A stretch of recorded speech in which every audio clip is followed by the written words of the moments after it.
Hello friends, कैसे आप लोग। तो चलिए इस वीडियो में क्वेश्चन नंबर हम 6 सॉल्व करेंगे, क्योंकि इसके जितने भी पहले क्वेश्चन हैं सब वीडियो में मैं सॉल्व करा चुका हूं। और ये एक्सरसाइज 8.1 है और ये हम इस वीडियो में क्वेश्चन नंबर हम सॉल्व करेंगे 6। चलिए तो क्वेश्चन नंबर 6 क्या कर रहा है कि यदि कोण ए और कोण बी न्यून कोण हो। क्या है? कोण ए और कोण बी न्यून कोण हो, जहाँ cos ए बराबर cos 20 हो, तो दर्शाइए कि ए बराबर है कोण बी के। आपको क्या करना है, इसको दर्शाना है।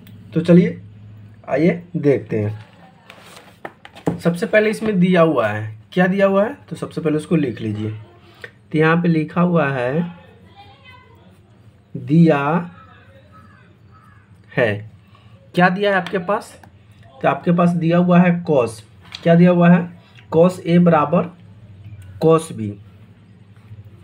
cos ए बराबर cos बी, ये क्या है, ये चीज़ दिया हुआ है। और ये भी दिया हुआ है कि आपको बताने के लिए कि दर्शाइए कि कोण ए और बी बराबर है।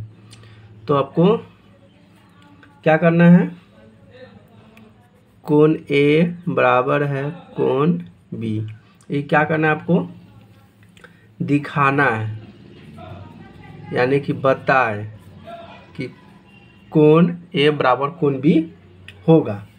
तो सबसे पहले तो यहाँ पे एक हम त्रिभुज का निर्माण करते हैं, जिससे आपको क्लियरली समझ में आएगा। तो चलिए वो त्रिभुज लेते हैं। जैसे कि मान लेते हैं यहाँ से हम एक त्रिभुज लिए, ये रहा, ये 90 डिग्री का होगा, ये भुजा इसको मिलाएगा। तो मान लेते हैं यहाँ से ए होगा, सी होगा, ठीक है। अब देखिए ये हो जाएगा आधार, ये हो जाएगा लंब और ये हो जाएगा कर्ण। ये सब तो जानते हैं, आप आपको पहले ही बता चुके हैं।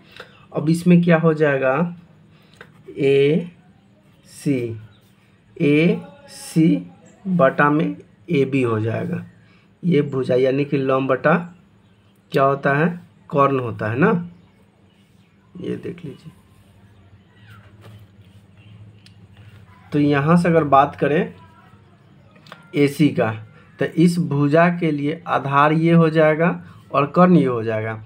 और इस भुजा के लिए आधार ये हो जाएगा, कर्ण होगा। तो सानी यहाँ पे अगर cos की बात करें, cos A की, तो A की बात कर रहे हैं ना, तो cos A भुजा A लिए हुए हैं, कोण ये, तो कोण A के लिए आधार ये हो जाएगा, क्या हो जाएगा, ये आधार हो जाएगा और ये लंब हो जाएगा। तो cos A बराबर क्या होता है, लंब बटा आधार, सॉरी आधार बटा कर्ण। तो आधार ये है AC और कर्ण क्या हो जाएगा, AB हो जाएगा। यहाँ तक कोई दिक्कत नहीं। उसके बाद cos B करा है, तो cos B यहाँ पे पकड़िए। तो cos B में क्या हो जाएगा, आधार बटा कर्ण। तो आधार हो जाएगा BC और कर्ण हो जाएगा AB हो जाएगा। तो यहाँ पे क्या हो जाएगा, BC बटा में AB। ये फॉर्मूला होता है किसका, आधार बटा में कर्ण, ठीक है। तो यहाँ से क्या हो जाएगा कि चूँकि cos A बराबर होता है आधार बटा में कर्ण, यानी कि AC बटा क्या हो जाएगा, AB हो जाएगा।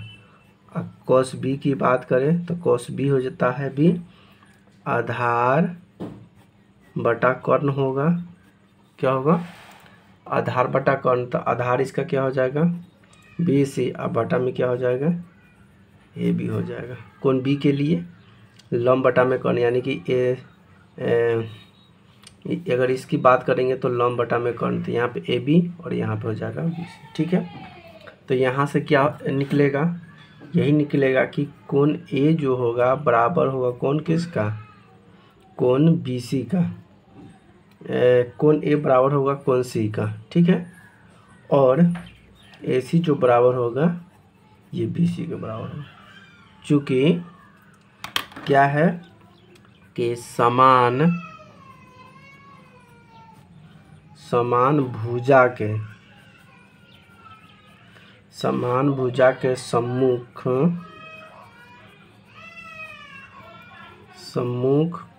कोण क्या होता है, समान होता है। ठीक है, यही हमारा क्या हो जाएगा, आंसर हो जाएगा। चलिए क्वेश्चन नंबर अब 7 देखते हैं। तो क्वेश्चन नंबर 7 क्या करा है, क्वेश्चन नंबर 7 करा कि यदि कॉट थीटा क्या है, यदि कॉट थीटा 7/8 हो तो आपको 1 plus sine theta 1 minus sine theta 1 plus cos theta 1 minus sine theta का मान निकाले और कॉट स्क्वायर थीटा के भी मान निकाले। इस दोनों चीज़ का मान निकालना है जी। तो आइए ना निकालते हैं। इसमें डेढ़ क्या चीज़ की, आइए सबसे पहले तो इसमें दिया क्या है, सबसे पहले इसमें दिया हुआ है सो लिखिए। तो सबसे पहले यहाँ पे दिया हुआ है से लिख लेते हैं, दिया है, क्या दिया है, कॉट थीटा बराबर 7/8 ये दिया हुआ है और हमें निकालना क्या है, निकालना है। तो निकालना क्या है, हमें दो चीज़ निकालना है। पहला एक नंबर में हमें निकालना है कि 1 प्लस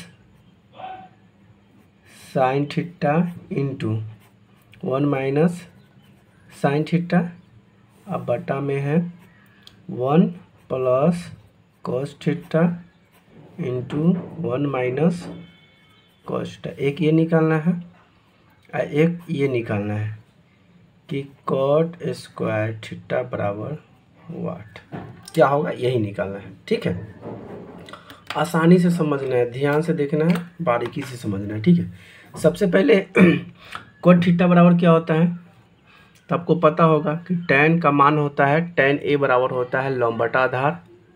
क्या होता है, लंब बटा आधार। tan को उल्टा कॉट होता था, आधार बटा क्या हो जाएगा, आधार बटा लंब हो जाएगा। एक मिनट, क्या हो जाएगा, आधार बटा लंब। ठीक है, तो यहाँ पे लिखना है कॉट थीटा बराबर आधार बटा में लंब। तो आधार के जगह पे 7 है और लंब के जगह पर 8, यानी कि आधार और लंब का मान हमें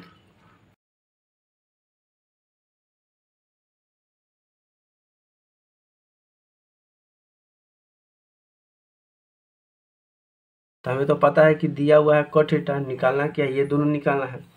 तो यहाँ पे हम लिखेंगे, क्या लिखेंगे, तो हम यहाँ पे लिखेंगे कि अतः, क्या लिखेंगे, अतः समकोण त्रिभुज ABC में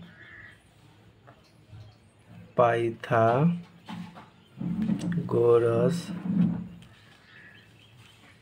प्रमेय से, क्या करना है, पाइथागोरस प्रमेय से। फार्मूला आपको पता ही होगा, AC का स्क्वायर बराबर AB का स्क्वायर प्लस BC का स्क्वायर होता है। AC का स्क्वायर यहाँ पे मान दिया हुआ है जी, AC का मान तो नहीं दिया हुआ है, तो यहाँ पे लिख दीजिए AC का स्क्वायर बराबर AB का मान, ये थोड़ा सा यहाँ पे बुझा रहा है ना, कहाँ गया ये AB के जगह पर कितना है 8 और BC के जगह पर कितना है 7। ठीक है, तो यहाँ पे हो जाएगा 8 का स्क्वायर प्लस 7 का स्क्वायर। AC का स्क्वायर बराबर 8 8 64, 7 7 49 हो जाएगा।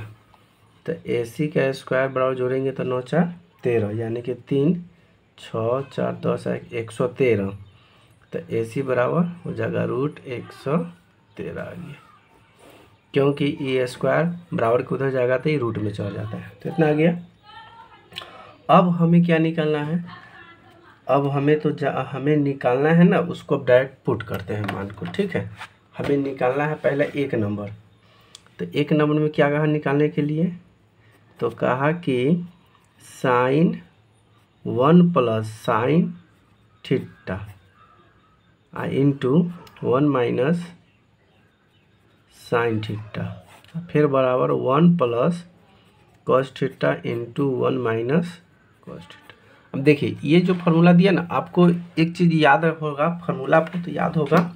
फार्मूला क्या याद होगा कि एक फार्मूला था, आपको याद दिला देते हैं और याद रखना चाहिए। A² माइनस B² बराबर फार्मूला होता है ए प्लस बी इंटू ए माइनस बी। अगर ध्यान से गौर कीजिएगा ना तो ए स्क्वायर बी स्क्वायर फॉर्मूला होता है ए प्लस बी ए माइनस बी। तो देख लीजिए ए प्लस बी ए माइनस बी, ए प्लस बी ए माइनस बी। तो इस दोनों के बदले हम क्या लिख सकते हैं? तो ये दोनों के बदले हम ए तो लिख सकते हैं ना, हम ये दोनों के बदले लिख सकते हैं ए स्क्वायर, यानी कि एक का स्क्वायर एक ही होता है। तो यहाँ पे ए स्क्वायर हो गया प्लस बी स्क्वायर, यानी कि हो जाएगा ए स्क्वायर माइनस बी स्क्वायर। तो बी के जगह पर कितना है साइन स्क्वायर थीटा हो जाएगा बटा सेम उसी तरह से एक का square minus cos square theta. तो इसको हम क्या लिख सकते हैं? सीधे इसको लिख सकते हैं 1 माइनस साइन स्क्वायर थीटा बटा 1 माइनस कोस स्क्वायर थीटा लिख सकते हैं। यहाँ तक कोई दिक्कत नहीं है, ठीक है। अब जब हो जाएगा ना तो अब यहाँ से मान को क्या करेंगे? पुट करेंगे। क्या मान पुट करेंगे? तो देखिए 1 का 1 ही रह जाएगा, साइन स्क्वायर थीटा। अब साइन का मान कितना होता है? साइन का मान जो होता है लंब बटा कर्ण होता है। अब पिक्चर देख लीजिए, अब इसका मान निकल के आ गया कितना है? इसका मान निकल गया 113, यानी कि कर्ण विकर्ण का मान निकल गया 113। तो यहाँ पे साइन स्क्वायर थीटा बराबर फॉर्मूला होता है लंब बटा कर्ण। तो लंब का मान दिया हुआ है 8, तो 8 बटा रूट 113, इसका क्या हो जाएगा स्क्वायर बटा 1 माइनस कॉस स्क्वायर थीटा। तो कॉस का आधार होता है आधार बटा कर्ण, तो आधार कितना है 7, तो यहाँ पर हो जाएगा 7। अब बटा में कर्ण का मान 113 हो जाएगा, ठीक। अब इसको आगे क्या करना है आपको? तो देख लीजिए, 1 का स्क्वायर 1 माइनस 8 का स्क्वायर 88 64, और 113 का रूट है, इसका जब 113 का स्क्वायर होगा तो 100 रूट से रूट हट जाएगा, सीधे बच जाएगा 113 बटा ये हो जाएगा 1 माइनस 7 का स्क्वायर 49 होता है बटा फिर 113 का स्क्वायर का जब स्क्वायर में गुना होगा तो ये स्क्वायर हट जाएगा 13 बच जाएगा। अब देख लीजिए, इसमें इससे भिन्न का जोड़ निकालेंगे तो 113 में से 64 घटा देंगे, तो 113 में से जब 64 घटा देंगे तो ऊपर कितना बचेगा 49, कितना बचा 49 बचेगा बटा 113, फिर बटा लेंगे। अब देखिए इसका 113 में से 49 घटा देंगे तो कितना बचेगा 64, कितना बचेगा 64। अब बटा में 113 से 113 क्या होगा कट जाएगा, तो उधर बच गया कितना 49 और नीचा बच गया 64। यही हमारा क्या हो जाएगा आंसर होगा। एक और है क्वेश्चन दूसरा, चलिए उसको दूसरा को निकालते हैं। तो अगला निकालना था कॉट स्क्वायर थीटा। तो कॉट स्क्वायर थीटा में हमको क्या क्या निकल के आया था, ध्यान से देखिएगा, छोटा ही ले लिए। इसका मान आया 8, इसका मान 7, इसका रूट 113 था। tan का मान होता है लंब बटा कर्ण, तो इसका क्या हो जाएगा लंब बटा आधार, तो आधार बटा इसका हो जाएगा क्या थीटा बराबर आधार बटा में लंब हो जाएगा, क्या हो जाएगा आधार बटा में लंब। तो आधार देखिए यहाँ पर आधार कितना है 7, तो यहाँ पर हो जाएगा 7 बटा लंब कितना है 8, तो 8, लेकिन कॉट स्क्वायर थीटा करा तो इसका स्क्वायर कर दीजिए, ये हो जाएगा 49 बटा 88 64। यही हमारा आंसर हो गया। हमारी वीडियो कैसी लगी प्लीज़ कमेंट करके ज़रूर बताएं। अगर चैनल पे नए हैं तो चैनल को सब्सक्राइब ज़रूर कर दें, लाइक कर दें और शेयर करें। थैंक यू, धन्यवाद।